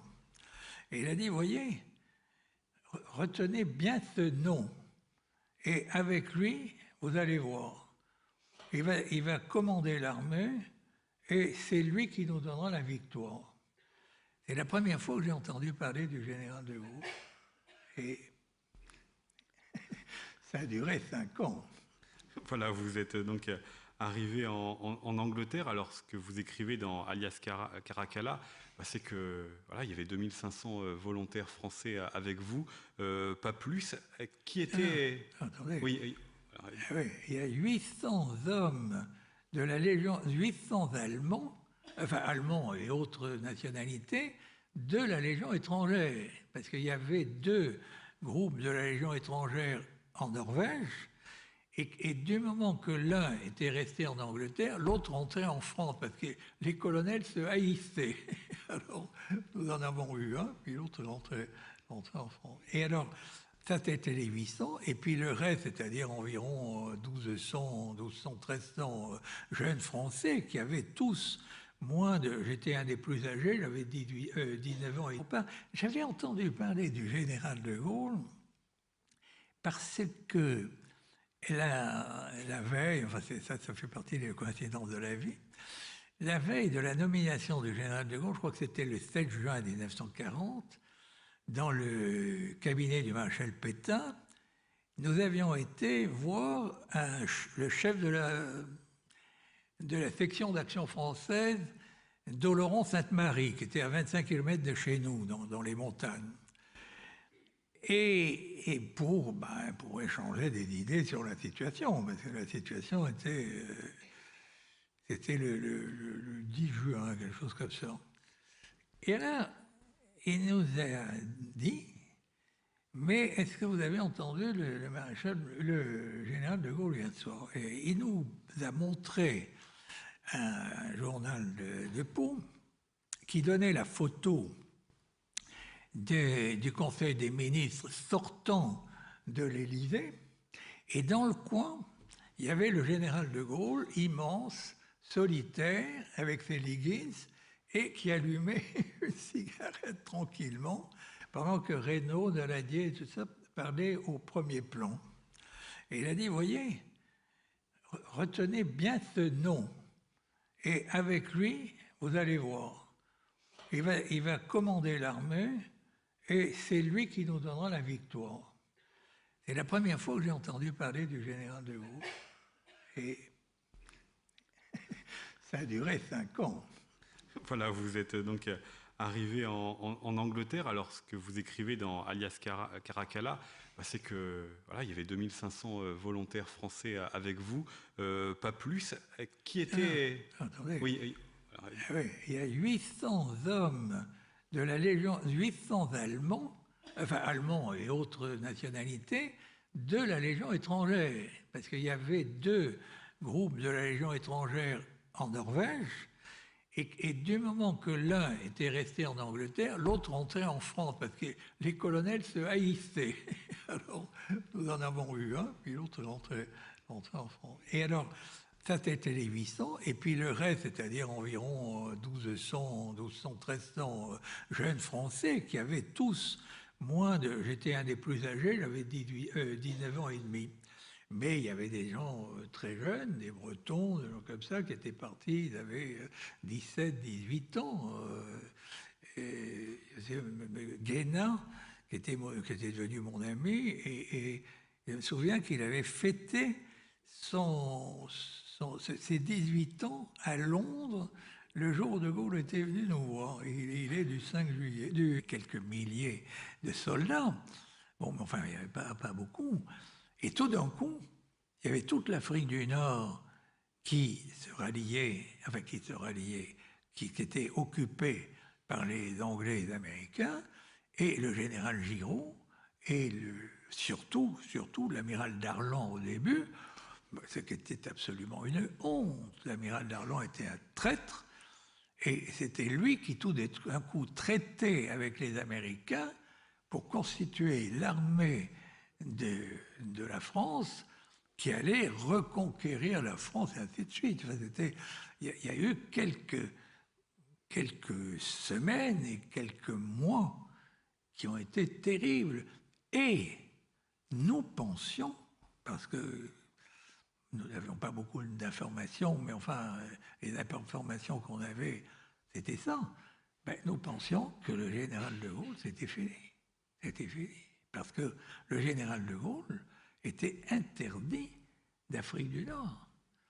Et il n'a pu se rendre en Afrique du Nord, pardonnez-moi de vous rappeler ce fait, mais que 7 mois après le débarquement du mois de novembre. Voilà. Donc, il y a cette chose-là. Et donc, pendant cette période, il est allé rencontrer Roosevelt et Churchill au Maroc. Ça n'a rien donné. Et voilà. C'était donc, qu'est-ce qu'était le général de Gaulle? Oui, c'était notre général, c'était lui qui, etc., etc. Mais enfin bon, ceux qui faisaient la guerre, ceux qui avaient des bateaux, ceux qui avaient des territoires, et puis c'est surtout ceux qui avaient des soldats, qui avaient une armée, bah, c'était le général, c'était l'amiral Darlon, c'était le général Giraud, puis ainsi de suite. Alors, rapidement, parce qu'il nous reste très peu de temps avant les questions du public. Bon, d'accord.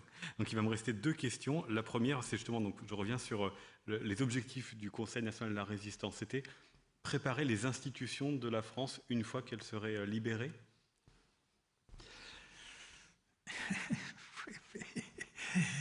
Oui, mais vous me faites sauter sur le... Non, mais parce que, bon, peut-être que vous connaissez par cœur tout ce que je suis en train de vous dire, je ne sais pas. Non. Mais, mais parce qu'il y a des... Pardonnez-moi, je prends un peu de temps, mais on prolongera un petit peu si vous êtes d'accord. Il n'y a pas de problème. Oui, mais j'essaie de vous montrer dans le temps ce qui s'est passé. Donc, après ça, au mois de novembre, le journal est Libération. Les hommes de Norvège, c'est-à-dire les 30 000 hommes qui rentraient de Norvège, qui se trouvaient stationnés en Angleterre, il y a eu environ 70 officiers, sous-officiers, je crois quelques soldats. Heureusement, parce que ça a été notre encadrement. Nous avons été encadrés par des chasseurs alpins qui rentraient de Norvège. Et puis, il y avait le capitaine Lalande, le commandant Huchet, c'était des hommes de la Norvège qui s'étaient... Bon, ils avaient tous la Légion d'honneur, la Croix de guerre. C'était pour nous, c'était très impressionnant.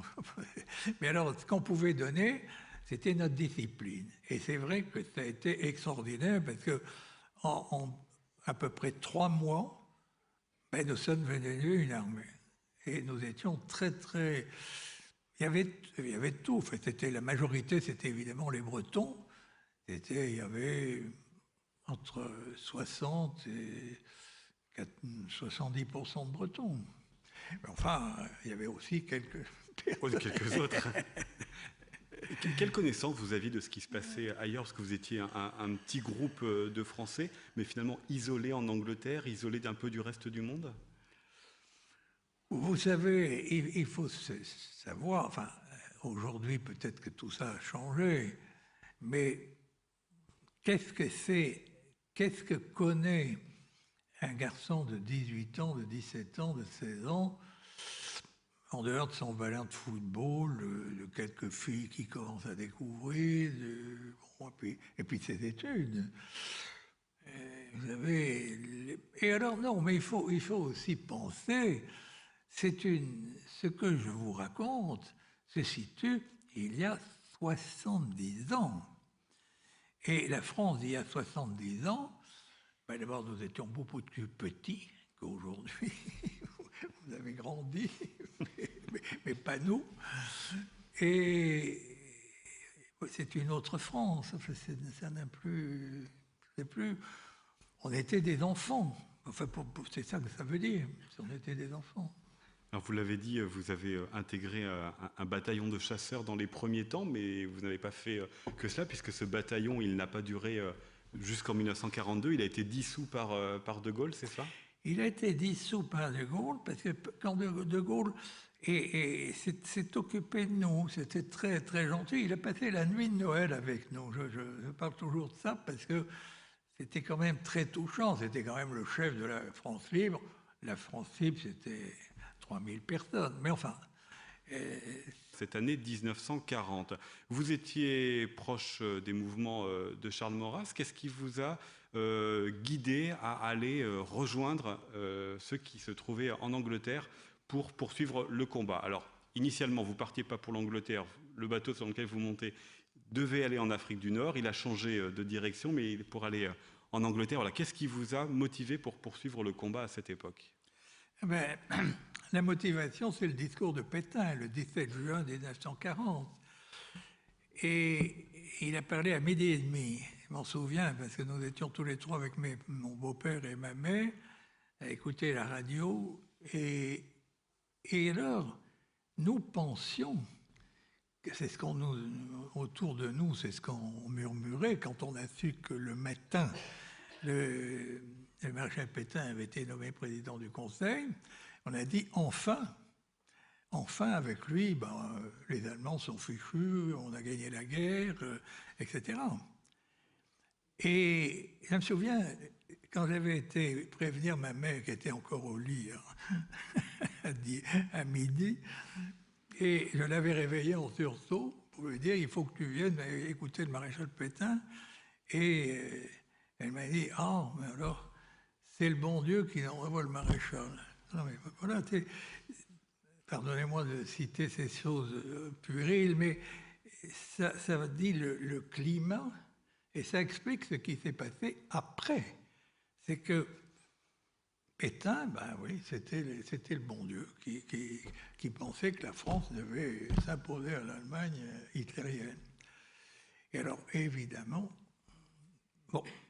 les débuts du discours de Pétain, ça ne m'intéressait pas tellement tout ça, mais ce que j'attendais, c'est qu'ils disent « en avant, au combat et à la victoire ».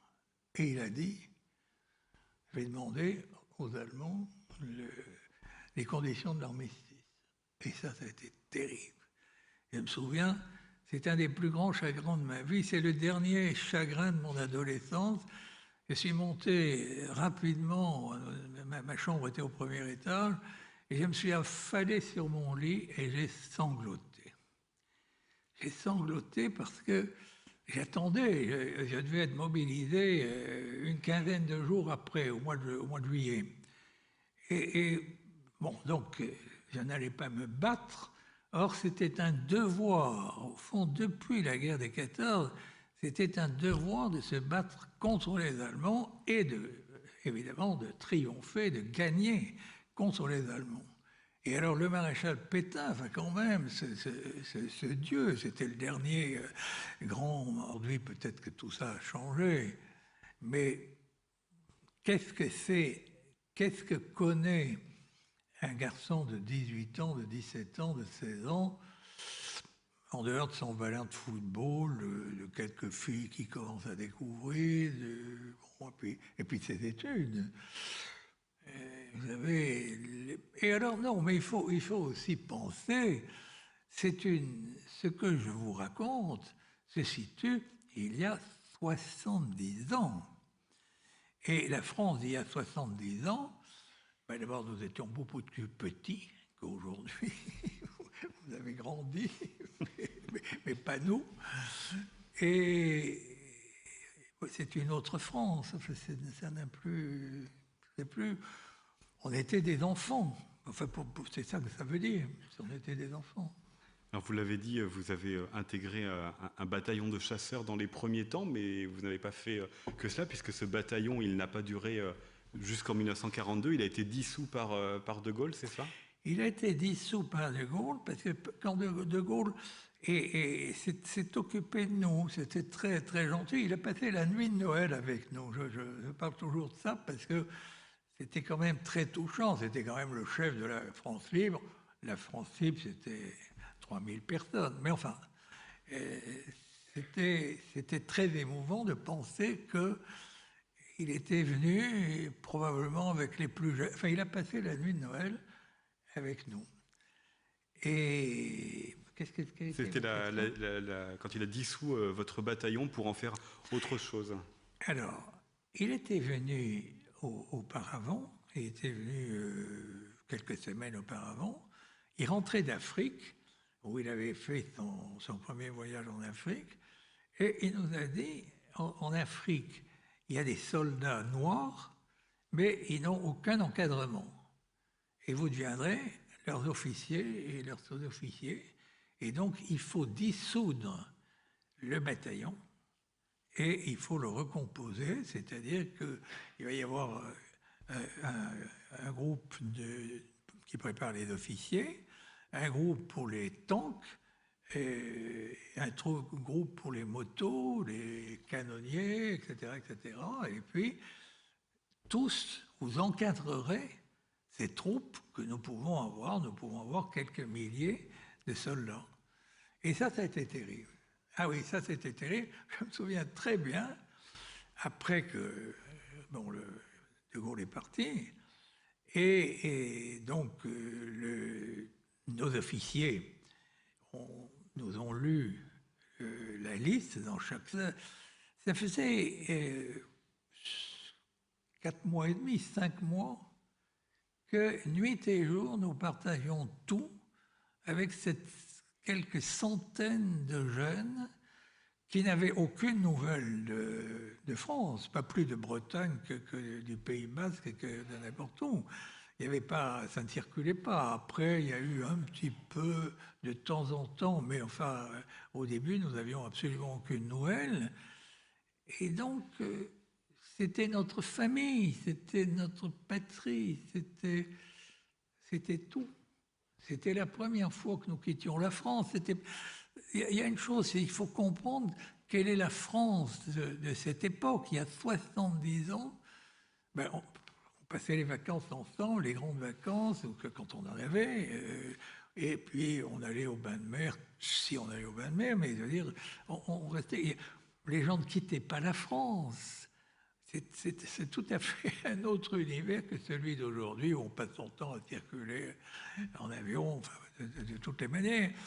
Et donc, il y a ce sentiment-là, c'est que... Et ce sentiment... Alors, il y a une chose, c'est que nous n'avions pas beaucoup d'informations, surtout au début, parce que nous n'avions pas de journal, nous avons... Quelques temps après que nous nous sommes engagés, on avait un bulletin renéotypé, mais enfin, il y avait quelques bombardements. Enfin, il y avait très peu de choses, très peu. On était coupés. On a appris, quelques temps après, qu'à Vichy, les députés avaient voté pour Pétain et tout ça, mais c'était fini. C'était un traître. Et la France, c'était fini. La France, c'était nous. Ça, c'était ça. Enfin, c'est difficile de donner des dates, mais enfin, je veux dire, dès le commencement, et avec la visite du général de Gaulle, qui est venu nous voir le 6 juillet, à l'Olympia, nous étions pratiquement tous en civil, et c'est ce qui nous... C'était tout à fait extraordinaire, parce que c'était un homme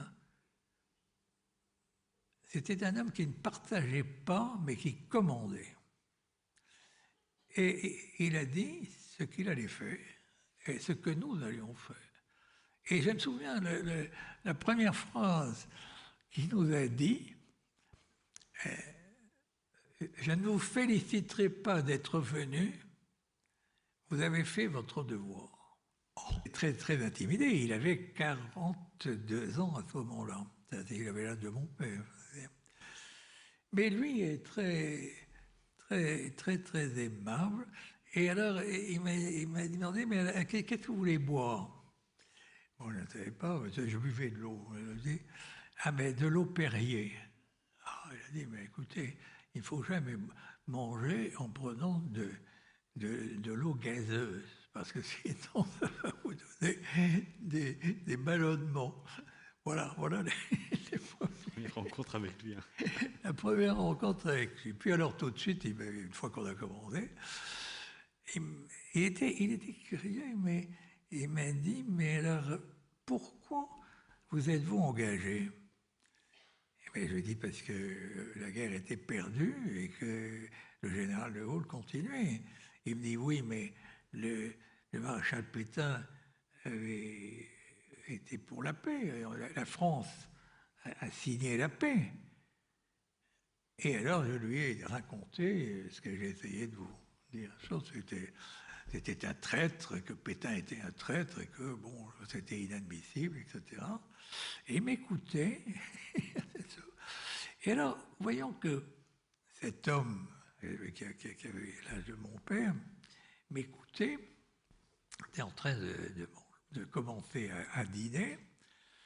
ça m'a donné un peu de courage pour lui raconter ce qu'il me demandait. Il me racontait de lui dire un peu que ma vie, mes opinions, choses comme ça. Et alors, à ce moment-là, alors, petit à petit, je me disais, mais au fond, ça doit être un homme d'extrême droite. Ça, c'est pas... Et alors, j'ai raconté à Bordeaux, j'avais fait L'Action française. l'Action française et la vente des journaux le soir sur le cours de l'intendance, Clémenceau et tout ça, tous les soirs, enfin, etc. Et puis, enfin bon, et non, mais il écoutait très très gentiment, de temps en temps il souriait, tout ça, alors ça me donnait beaucoup de courage pour lui expliquer qui j'étais.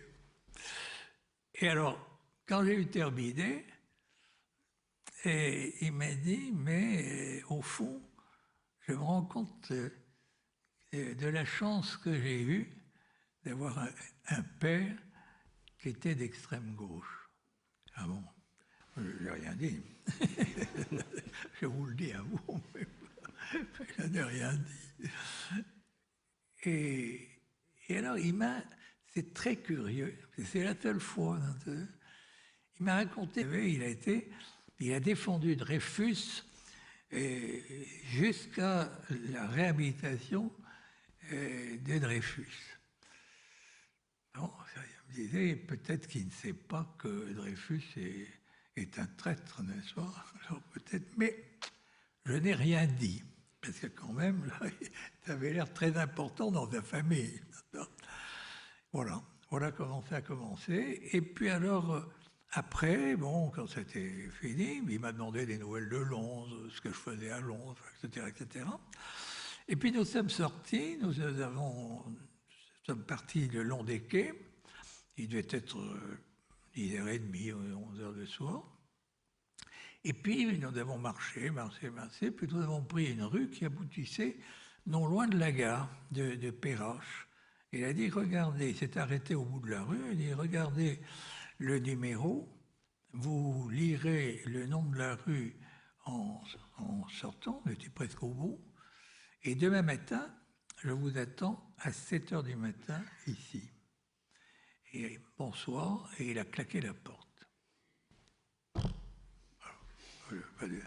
Alors, je suis rentré à pied, j'habitais à l'autre, enfin on m'avait mis dans une chambre avec un autre radio, brillant, et on nous avait mis chez les particuliers, qui étaient les Moreux, qui étaient des gens de Paris, qui avaient trouvé un tout petit appartement à Lyon, et lui était banquier, donc il ne s'occupait de rien, et Madame Moret était une très grande, très belle femme, et elle avait une fille qui était ravissante, qui est Suzette, qui avait 18 ans, et ils m'ont accueilli. Alors on a mis Suzette qui était dans le salon, on l'a mis à coucher dans la cuisine, et puis nous, il y avait un divan dans le salle à manger, puis on en a mis tous les deux dans le divan, et puis eux avaient la chance, tout ça c'était tout petit, mais c'était très très très très sympathique. Voilà. Alors racontez-nous, influencé par Jean Moulin, vous êtes devenu à votre tour un homme de gauche, mais racontez-nous qu'est-ce que ça voulait dire être secrétaire de Jean Moulin à la tête d'une résistance depuis Lyon qui était éclatée, c'était des petits groupes avec aussi peu de monde dans la résistance. Qu'est-ce qu'était être secrétaire ? Alors voilà, alors donc le lendemain matin, je suis allé le voir à 7h, comme il m'avait dit. Alors, il était assis à une table, il y avait une petite table entre les deux fenêtres, c'était une chambre qu'il louait, c'était là. Et il était assis sur une chaise devant cette table, il y avait le courrier que je lui avais apporté.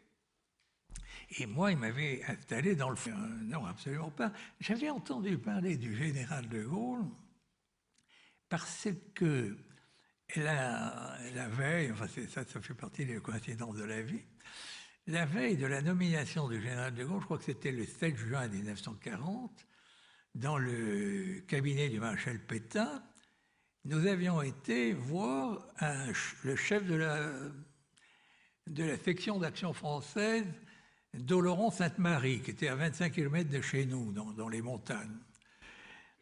et pour échanger des idées sur la situation, parce que la situation était, c'était le 10 juin, quelque chose comme ça. Et là, il nous a dit, mais est-ce que vous avez entendu le général de Gaulle hier soir? Et il nous a montré un journal de Pau qui donnait la photo du Conseil des ministres sortant de l'Élysée. Et dans le coin, il y avait le général de Gaulle, immense, solitaire, avec ses leggings, et qui allumait une cigarette tranquillement, pendant que Reynaud, Daladier et tout ça parlaient au premier plan. Et il a dit, voyez, retenez bien ce nom. Et avec lui, vous allez voir, il va commander l'armée et c'est lui qui nous donnera la victoire. C'est la première fois que j'ai entendu parler du général de Gaulle. Et ça a duré 5 ans. Voilà, vous êtes donc arrivé en Angleterre. Alors, ce que vous écrivez dans Alias Caracalla, c'est que voilà, il y avait 2500 volontaires français avec vous, pas plus. Qui était... Attendez. Oui, oui, il y a 800 hommes de la Légion, 800 Allemands, enfin Allemands et autres nationalités, de la Légion étrangère. Parce qu'il y avait 2 groupes de la Légion étrangère en Norvège, et du moment que l'un était resté en Angleterre, l'autre rentrait en France, parce que les colonels se haïssaient. Alors, nous en avons eu un, puis l'autre rentrait en France. Et alors, ça, c'était les 800, et puis le reste, c'est-à-dire environ 1200, 1300 jeunes Français qui avaient tous moins de... J'étais un des plus âgés, j'avais 19 ans et demi. Mais il y avait des gens très jeunes, des Bretons, des gens comme ça, qui étaient partis, ils avaient 17, 18 ans. Guénin, qui était devenu mon ami, et je me souviens qu'il avait fêté ses 18 ans à Londres le jour où De Gaulle était venu nous voir. Il est du